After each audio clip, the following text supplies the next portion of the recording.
Assalamu alaikum. Brothers and sisters and friends, welcome back to Talk to Me. Now, I've got a very important question to ask today, and that is, how is your life? Comfortable? Warm? Belly full? Alhamdulillah. Same for me too, so I'm glad to hear it. So now we've established that we're okay. Today we want to talk about the homeless in the UK and to discuss the fact that every week 2 people die. And last year there was 118 deaths recorded of people aged from 18 to 26.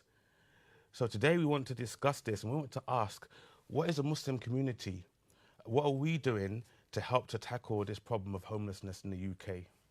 Now, I have a very esteemed guest with me, which is brother Shaba Ali from Ummah Welfare Trust. So first of all, I must give you a big handshake, bro, because you will understand why shortly. So you're with Ummah Welfare Trust, and the first question I want to ask is, first of all, tell us a little bit about yourself and what you do, what your role is within the charity. Jazakallah, Jamaal. So alhamdulillah, as you mentioned, we're Ummah Welfare Trust. Alhamdulillah, we're UK-based international relief charity. Obviously, the main aim it was set up was to help abroad, in places like, in Syria and so on and so forth. It's a charity that was run by ulama and scholars, and then obviously the donation policy where we didn't have any deductions for donations or anything, it was 100%.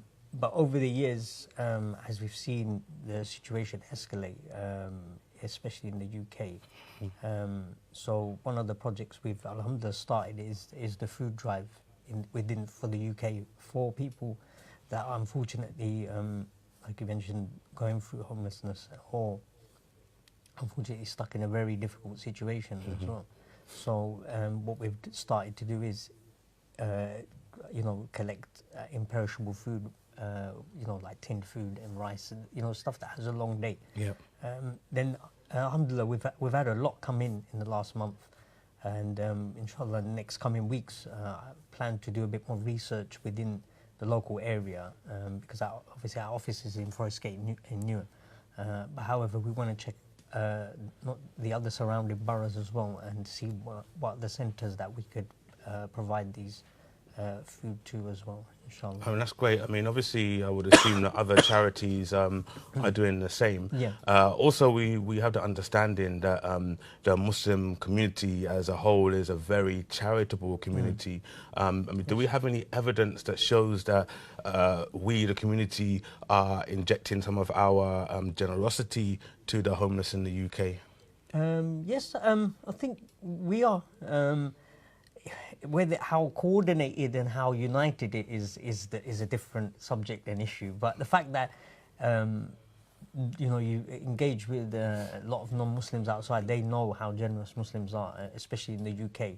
I mean, even the criminals know how generous we are. So that's why you see a lot of them dress up like us and come into our areas and let's take advantage of this. We know these people are very generous, so so it just shows that is not something that's a hidden secret. It's a known fact. Like I said, the criminals know it. So unfortunately, they know how generous we are, and they know wherever our communities are, we give very generously. It doesn't matter whether it's in Ramadan or outside of Ramadan. I was going to ask you that. I mean, we kind of know that we have this this injection of energy in Ramadan where everyone is just vying to get the most rewards in this time. But outside of that, is there much chance? Obviously, I know you said that we are generous anyway, but is there much chance of you being able to have a successful campaign, for example, to do a UK initiative? Yeah, we can. I think we've got it. We've got enough experience here. The communities, Muslims have been established for more than 30 plus years, so we have got the experience. It's just, I think, maybe leadership who's going to lead the way on it, small projects are happening everywhere, that's something that, mashallah, everyone does. Big scale project to tackle the problem is something that, I think we don't know who will take that on. Sure. Inshallah. Okay, so we've discussed already that we know that there are certain initiatives out there. Now, in terms of the organisation, so again, let's just go back to what you actually do. What is your program with regards to homelessness in the UK, just so we can get a full clarification on that. Yeah. Simply that it's we try and obviously the awareness is there first. Yeah. People are aware, and then they know that there is Muslim charities that will do something about it as well. They recognise it's a problem as well, because it affects everyone. And so our thing is to make sure we get good quality stuff as well for people in terms of the donations, and then we'll go out to these centres and we'll see what can be done in not just donating the food, and what other support the centres need as well. So it's more outreach project and networking, building networks for future with some of these shelters or food banks, wherever it may be. So, Sure. And then from there we can see what their requirements are, and then maybe if we have the resource and energy as well, we could help them with that as well. So it builds a long-term relationship with these places, so they're aware that we are there for support for them as well. Okay. Inshallah. Okay, so first what I'm going to do, brothers and sisters, I want to really, really encourage you to phone in today, and for many other reasons. Now, one of the things that I like to do on this show as well is for us as a ummah, as a community, to build upon ideas, right? So I know that many of you must have some fantastic ideas about, I know we could do this to help the homeless. In fact, I've got an idea myself, and I'm going to tell you about that later on in the show today. So it's really, really good, because you never know what the idea is that's going to actually, be the catalyst to an actual, tangible solution. Yes. So before I go on as well with the next question, it's just to remind everyone that, especially this time of the year, it's freezing cold outside, right? And we know that there are so many professional beggars out there, which we can talk about that later on as well. But many, many a time you'll go out there and you'll see someone sitting down on the street corner, freezing cold. You don't even want to be outside, even with your coat and you got your warm car to go into. And these people are sitting there with the intention, not even the intention, they have no choice. They're going to sleep in that spot for the whole night. Yeah, subhanallah. It's where I live in Newham, and obviously Stratford is very, one of these places, a hotspot for the homeless. What happens is a lot of them sleep out there, but they don't sleep well because they don't know if they're going to wake up in A&E or someone's beating them up, and someone's attacking them. And it happens, unfortunately. We've spoken to quite a few of them, and they just say, look, people just beat us up, and this is another issue, separate, a whole another problem, that they have to deal with. So yeah, it's something that we would never, we can't imagine how difficult it is. But this time of the year, I think because of the cold, it does bring up a lot of the issues. But you have to remember, after the cold is gone, they're still out there. They're still sleeping out there. People still sleep rough. It hasn't gone down, unfortunately, in the last few years. I'm sure everyone will agree that this, last few years we've seen it on the increase. All right. So, for example, we are a firefighting nation as well, aren't we? Because, for example, not essentially, but we are a firefighting nation. It means that we see a problem and we try to help to diffuse that situation. For example, we'll feed the homeless, we'll feed the needy. Are there any charities out there, and are you, for example, on the Welfare Trust, are you out there paving the way to find some new ways yourselves to try to tackle this problem and prevent it from happening? Inshallah, we hope to. We really do. It needs to be done, and it needs to be done with a big support of the community as well. People working together on this in large numbers. It has to work like this. So that is what's needed, and I think it's going to take time, and I don't know why. I mean, I wish I could give you the answer, but I don't know what that is. I'm sure, I hope someone else can, shed some light on it, but I just don't know what it is. I mean, we've seen, people are feeding.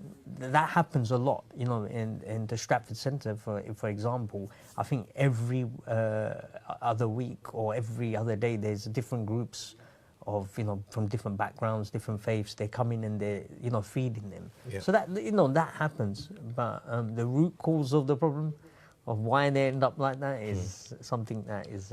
Okay. So why should I? This is a question that the public might ask. Why should I help someone who's homeless here in the UK when this is a government problem? It's something where the money's there, the government has the money, they could deal with it, and if they're not dealing with it, why should I? Right. Yeah. No, it's true. People do think like this, and people will say like stuff like this. Um, in fairness to them, you can't blame. You can't, to an extent, you can sympathise with them. But however, it's not the attitude as a Muslim that we have. We don't have that attitude. If someone needs help, we help. At the end of the day, we're taught to be the best of people, and you know, wherever a situation arises, if you can help, you have to help. You know, this is what we've been taught. So it's not.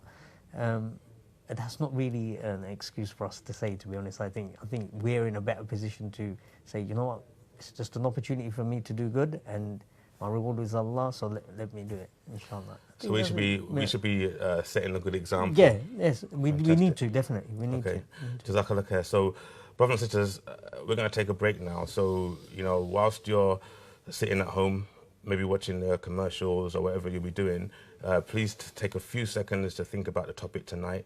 And after the break, come back and join us and make sure you can help us find the solution, inshallah. Take care.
Assalamu alaikum and welcome back, brothers and sisters and friends.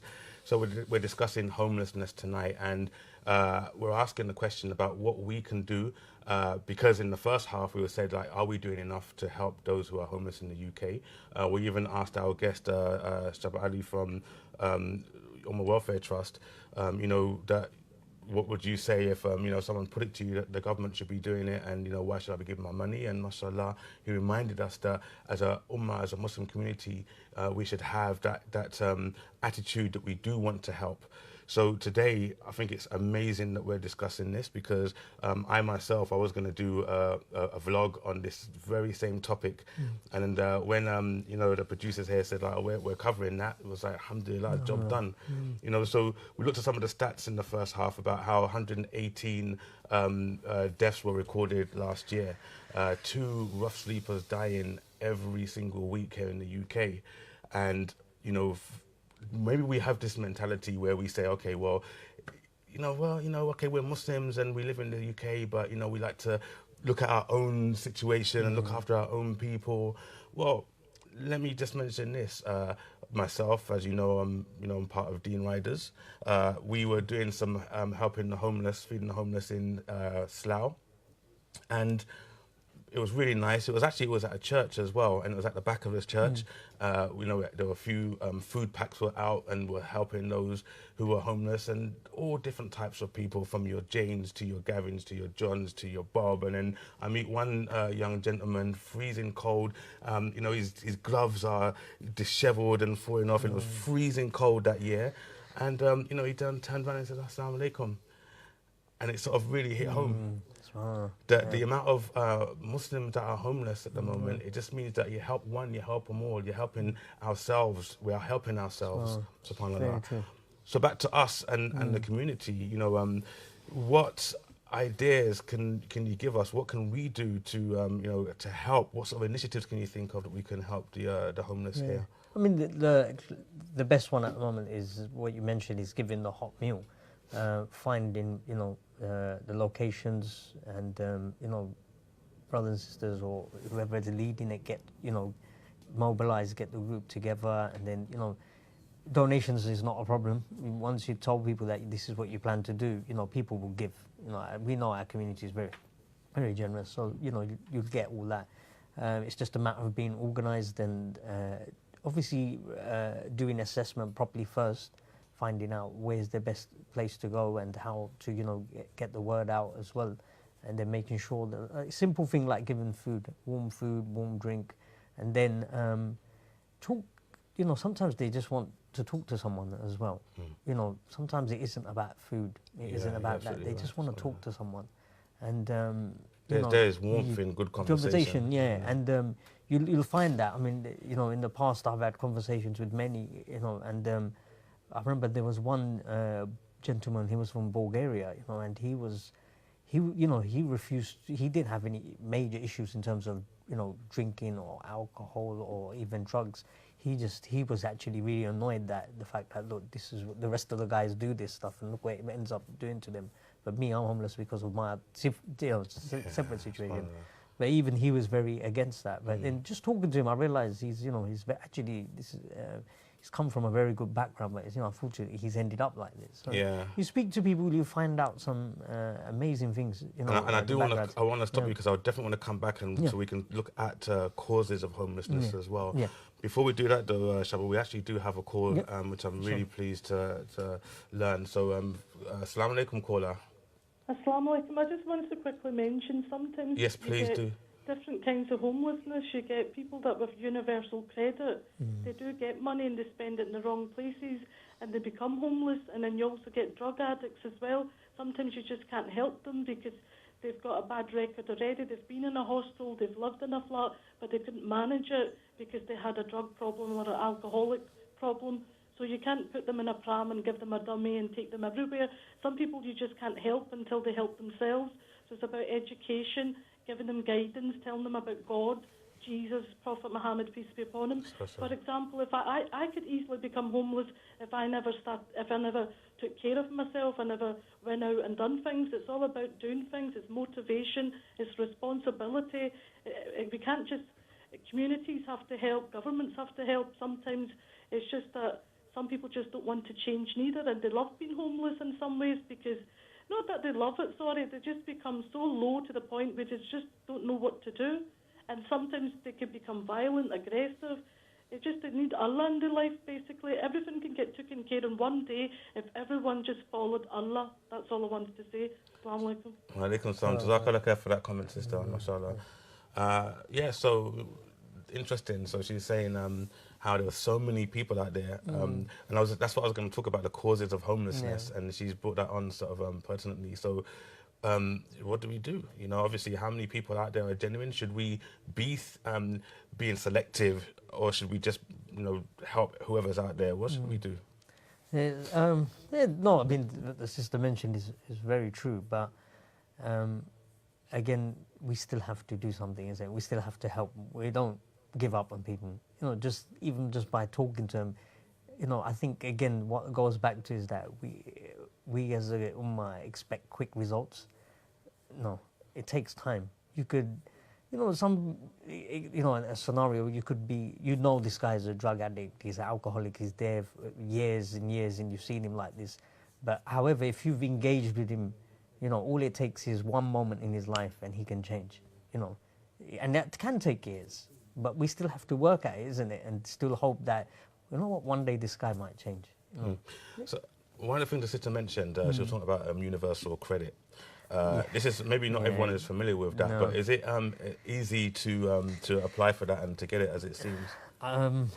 It's not. I don't think it is. It's very straightforward. I mean, if you've ever gone through the application, there was one, I think, Afghan refugee I was helping with on this once, and it was, you know, some of the questions they ask is just, I just don't understand why. What's the need for it? You know, what do they want to get from this? You know, universal credit is I don't know. It's unfortunate. It's not. How much is it, and how often is it received? Again, I think it depends on the individuals, and I think from what I saw last time on this individual, when I was trying to help him with his account, I think it was every fortnight again. But again, the amount is not going to be the same for everyone, and because everyone's situation is different once they've applied. But everyone knows there is a big benefit cap anyway.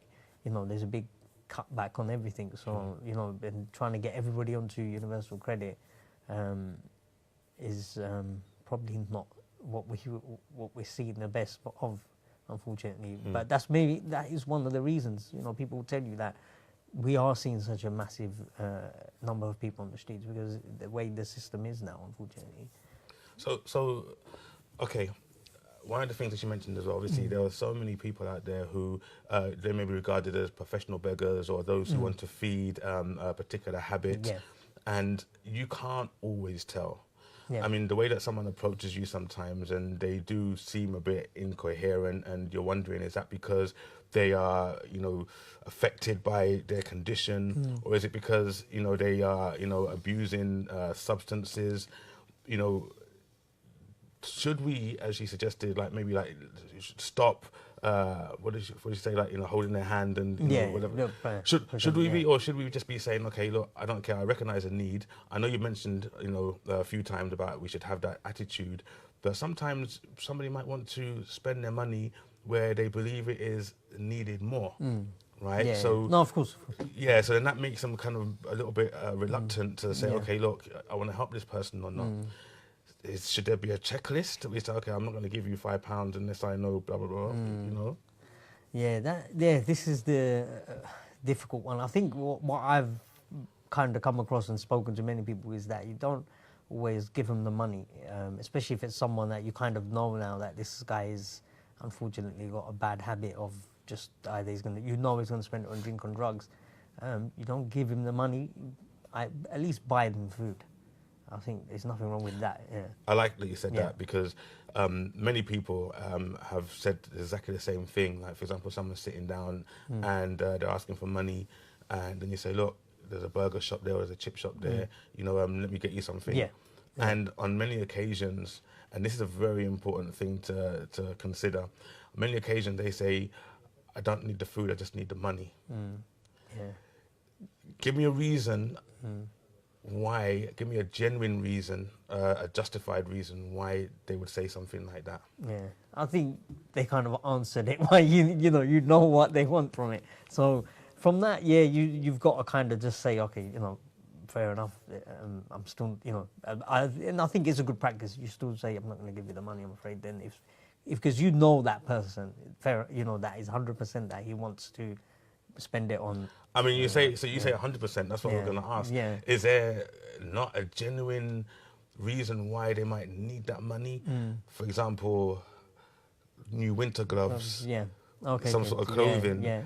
Those true. Very true. I mean, it goes back to again, yeah, engaging with them and then finding out. Okay, look, can I buy this for you? Then do you want me to buy these items for you? Because a lot of times they're in, areas where you can, shopping centers and stuff are not far anyway. Or shops selling these items, and they're not that far anyway. So yeah, that would be the next thing to say, then, isn't it? That's the best way to play it forward, I think. Yeah. Inshallah.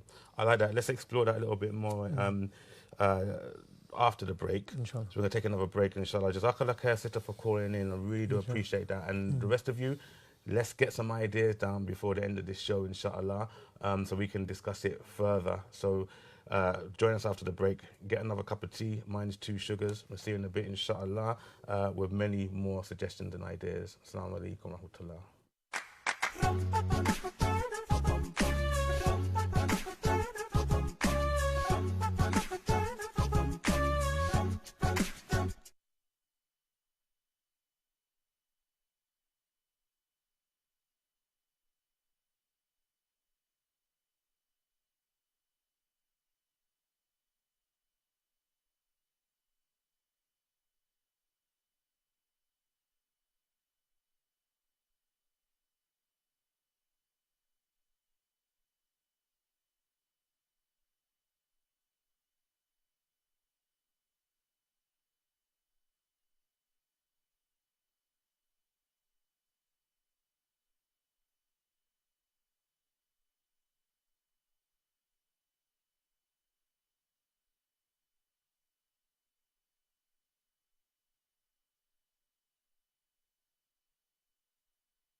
Welcome back. So, as you know, we're discussing homelessness. I'm here with my guest Shabat Ali from Umma Welfare Trust.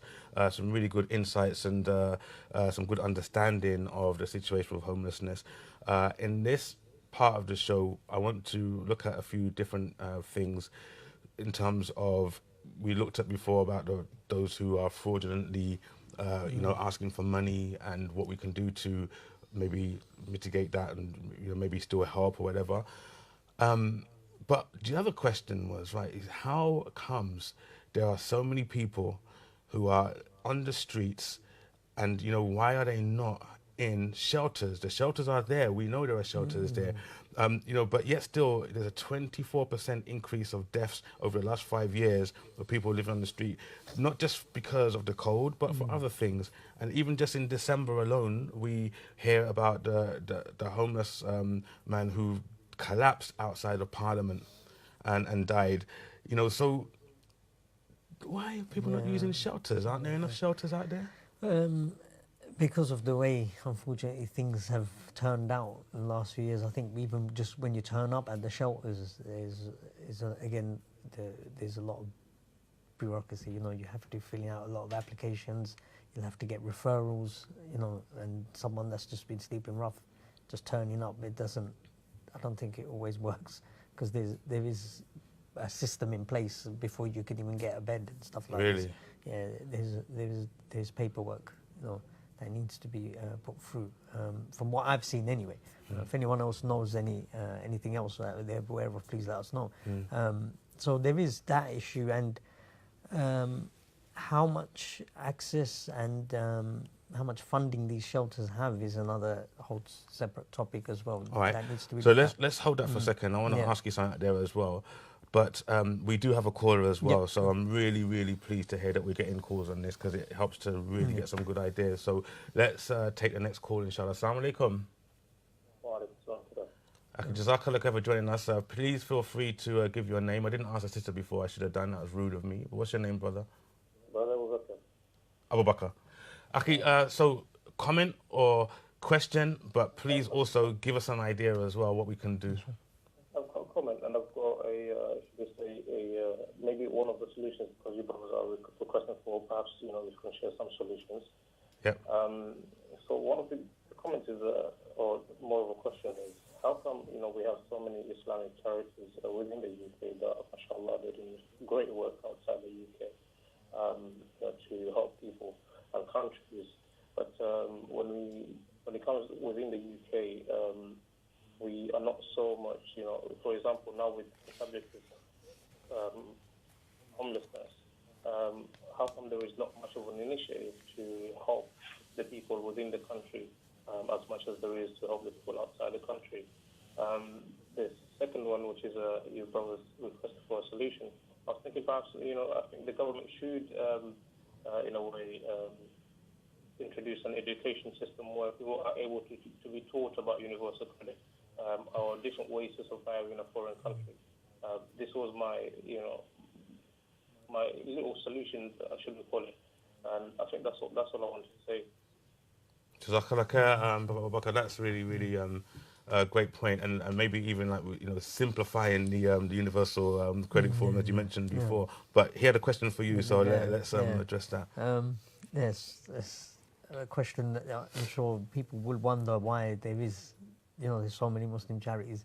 I can't answer for the others, I'm afraid. Unfortunately, I'm the only one here today. So, you're the representative of all the charities in the UK. You're the one we should be gunning for this.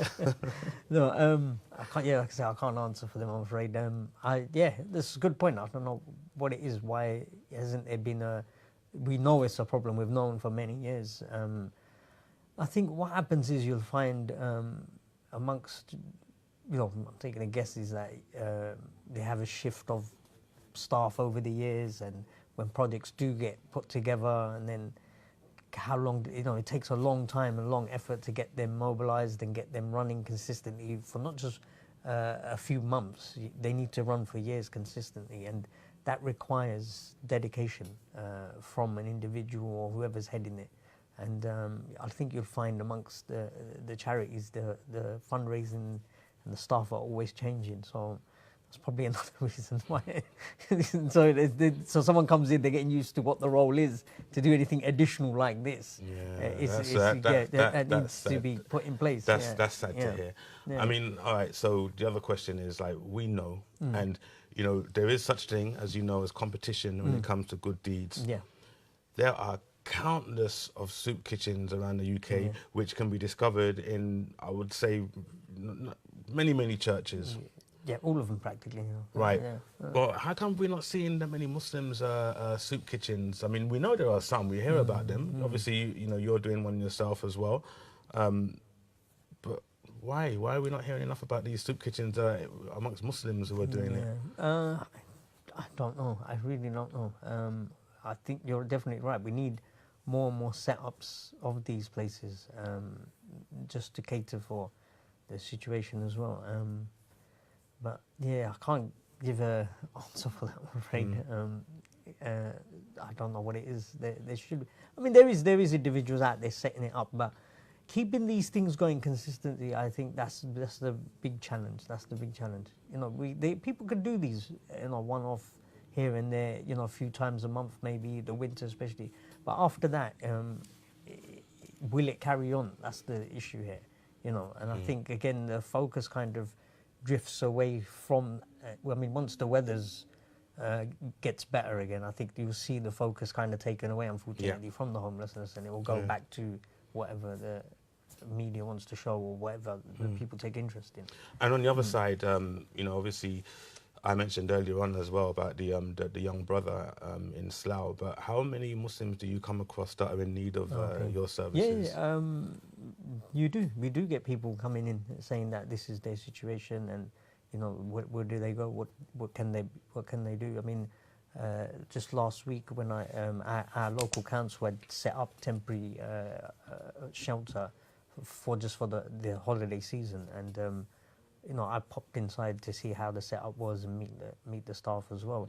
And to my surprise, there was two very young Muslim brothers there, very young. They weren't, you know, old. They were very young. You could tell probably they're just about in their 20s, early 20s. You know, they came up to me and said salam. I was actually quite baffled. But I didn't. You know, they didn't want to speak much. They just said make dua and just, you know, disappeared quickly. So you do. There is a lot. The sister who called earlier on as well, she mentioned about how sometimes people want to be homeless, and it sounds wild. It sounds really out there. You know, she's got a point. So what are the benefits of being homeless then? I don't know. I mean, you have to remember there's a lot of factors of things that play in place with homelessness, and mental health is another one, which is, I'm sure everyone agrees is a big problem. You know, every community is a big issue. You know, Muslim community is a big issue, and amongst the homeless, this is a driving cause because I don't think they can get the right support for their problem. So they kind of end up, you know, moving away from where they were safe probably, and end up on the streets. And it does, I think for many, it does become a lifestyle. They have this way of life on the street that they get used to. Well, even icy cold winters. Yeah, I mean, shockingly enough, you probably do find people that they just get used to it. Look, we know there are some charities that are doing great works. Some registered, some not. There's a well-known sisters charity, for example, who have been feeding the homeless for a great number of years. You know, so we must, you know, give credit to those charities, and I'm sure the producers will allow me to mention some charity names. Am I allowed to do that, producers? Great. So first of all, I'd like to give credit to Feed the Need, I think they're called. It's a sisters charity, and they've been helping for many years. Wow. You know, so they're there in the thick of it. They understand. They speak to those in need. But on the same topic about people who want to be homeless, we must not forget about those who maybe because of some clinical condition, they find themselves on the street. Another great charity out there, Revert to Reality. I remember them telling a tale of a lady that they helped. It was a young sister who was homeless. So they found a place for her. They went to check on her, and when they went to check on her, it was in a freezing cold night, and she was in her apartment. They went inside, and all the windows were open, and the apartment was freezing cold, and she was sleeping on the floor. So they tried to help her to, to kind of acclimatize her back to, life on the inside. And apparently it didn't work because she actually left and she went. So these are the people that we're trying to help. And alhamdulillah, like I said, all credit due to all those charities that are, doing that. Of course, there is so many, but how many we're aware of and what is going on. We don't sure. And obviously, there is. And again, I do give credit to Ummah Welfare Trust because it is good to know that there are charities out there who are doing things. But we can talk about a bit more about the shelters and stuff. But I want to come back after the break and talk about solutions. Everyone had the opportunity.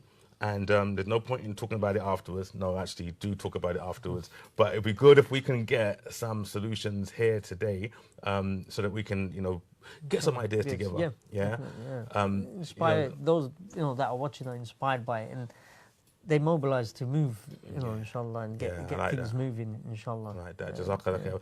So, brothers and sisters, we're going to take another break, inshallah. So make sure you come back with some ideas. Last chance. This is the last part of the show. So after that, I'll take all the credit myself for some of these fantastic ideas, apart from the credit one. Jazakallah khair. We'll see you after the break. Assalamu alaikum wa rahmatullah.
Welcome back, brothers and sisters and friends. So, last section of the show, we're looking for solutions for helping the homeless in the UK.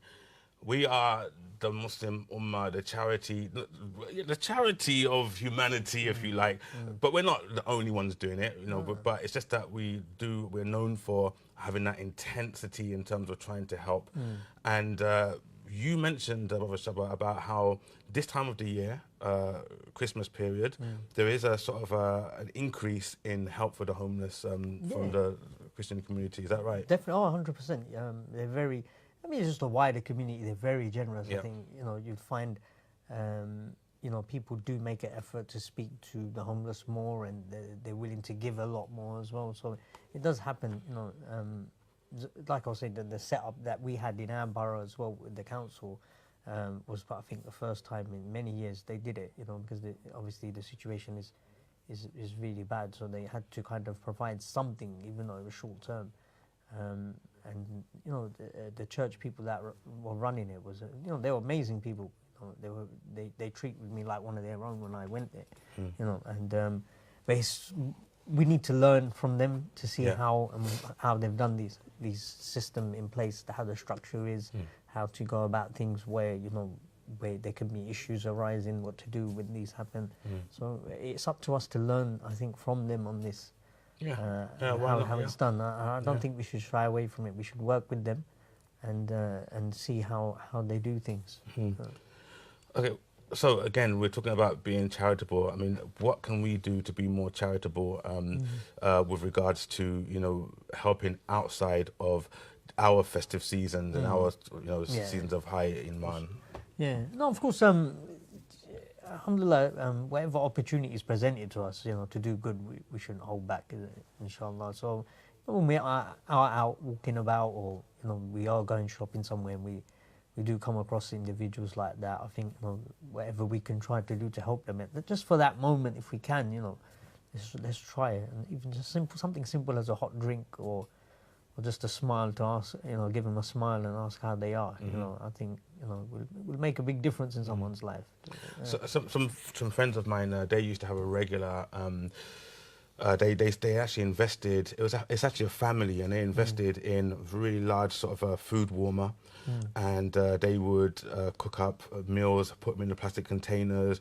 There was no funding; they were doing it themselves amongst a really large extended family, mashallah. They were basically making maybe 100 food packs, putting it in the containers, putting it in the back of their car, driving to. They were going to. I forget that area now. It'll come to me in a minute. Holborn. Oh, so yeah. They were going to Holborn. I went with them one day just to you know, have a look and to help out a little bit, and I found it to be one of the most amazing experiences because you're there, you're handing the food out, and now you're engaging with people that maybe ordinarily you'd walk past and you'd sniff at, you know, no pun intended, and, you know, just walk past and just think, I don't want to help this person. But then you start to realize these are actually, you know, actual human beings, people who have really good insights to life. You've mentioned there are many learned, educated people who just find themselves in this condition, this situation. But just helping on the day, it made me want to do more. You know, I really wanted to do more, and I really actually envied that family, you know, because of what they were doing. And I had this idea in my head at the time. I want to, you know, have my own Caribbean cuisine, maybe, right? You know, get some curry goat and rice and egg and saltfish and blah blah blah blah blah. And then the next day I woke up and just thought, oh, yeah, it was great, but I can't bother. Where can I get the energy, and where can our viewers get the energy to say, actually, if it's in your mind to do something, just get up and do it? No, of course, like I said, we've got these ideas. I think a lot of brothers and sisters have this idea and stuff. It's about working with the right people, finding the right team, and it gets done in numbers. You know, you got to get a right group of brothers and sisters together and pull it off. But it can be done, you know, and you know, we should have brothers and sisters doing this, getting out there, and but what I would advise, my personal advice, I don't know, if you do it in your own neighbourhood, meaning your own borough. Yes. You know, stick to that. I think that's, I think, because there is a lot going on. A lot of other people are going into other boroughs and doing it. Assess your borough. Was there turf wars over there? No. I think it's very important. Just, I think it's your doorstep. I think this is me personally. I feel this is something that is really important. Look, this is people are on your doorstep, literally. So That's it's a very good important. point. I think I know it's important. We want to change the world. We want to, have amazing ideas, but let's just start on our doorstep first. Small, but it starts. It can go big from there. So I don't want to talk about any deeds that I may have done, because it's not good to do that for us. It's not good for our Tarbiyah anyway. But there's this bloke that I know, and he basically saw this homeless guy just sitting. He drove past him, and he saw this guy sitting down. It was in Queensway. It was a freezing cold night. This guy wasn't on the high street where all the professional beggars were. He was on some side road, right? And he was just sitting there with a blanket.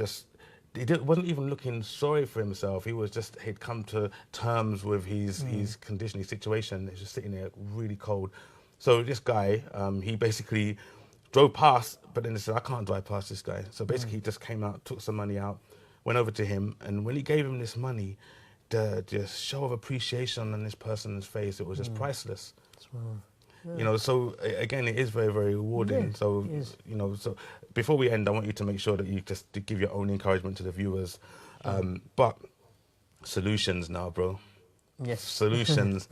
Let me tell you about my dream, right? Inshallah. My dream is that a charity in the UK spends money to develop something that can save lives, which then can be used not just in the UK, it could be used anywhere in the world.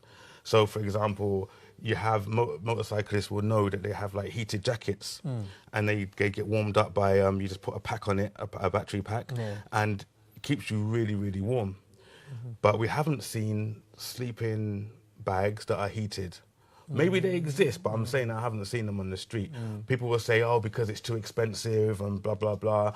But we haven't seen that. Imagine now, Ummah Welfare Trust comes up and says, right, we've developed this.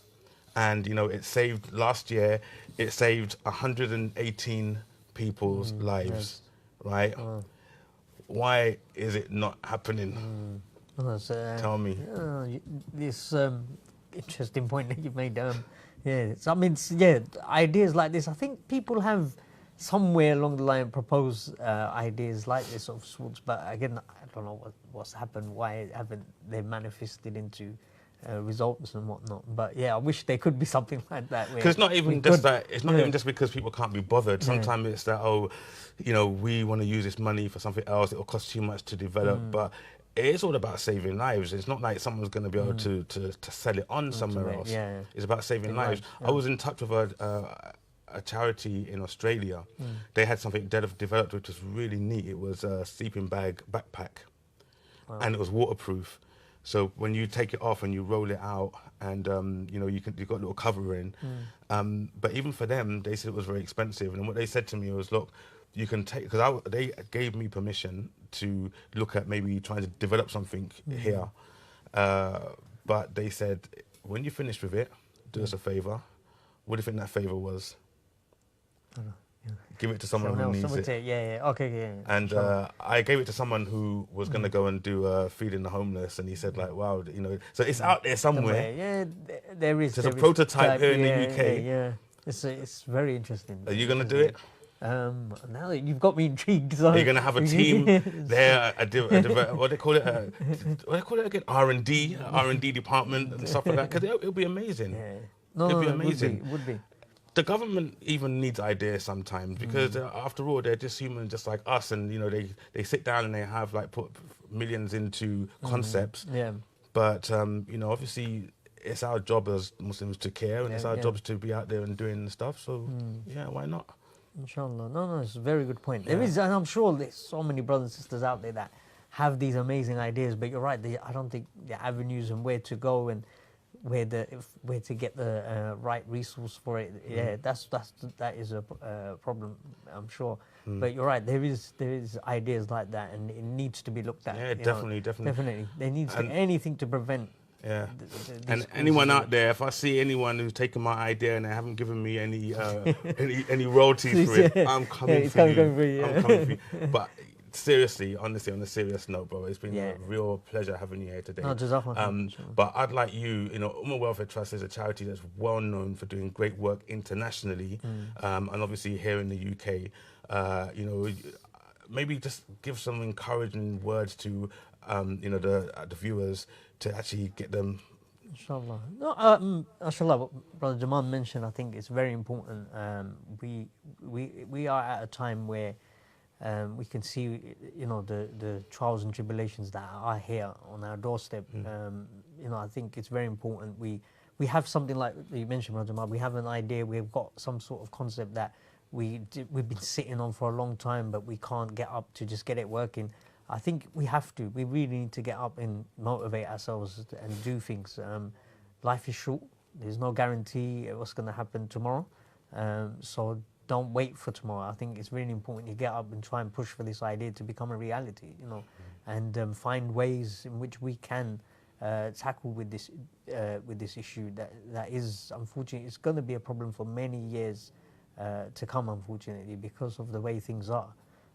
So we have to bear that in mind. So that's why we need to get things moving and find ideas that can work practically, and let's see which way it can be put forward. And my last bit of advice is that we expect results very quick.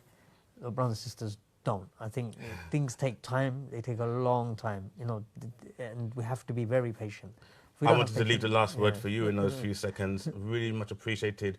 Thank you for joining us, brothers and sisters. And Brother Shabbat Ali, thank you very much, brother. May Allah bless you and your charity. I mean, see you next time, brothers and sisters. Assalamu alaikum.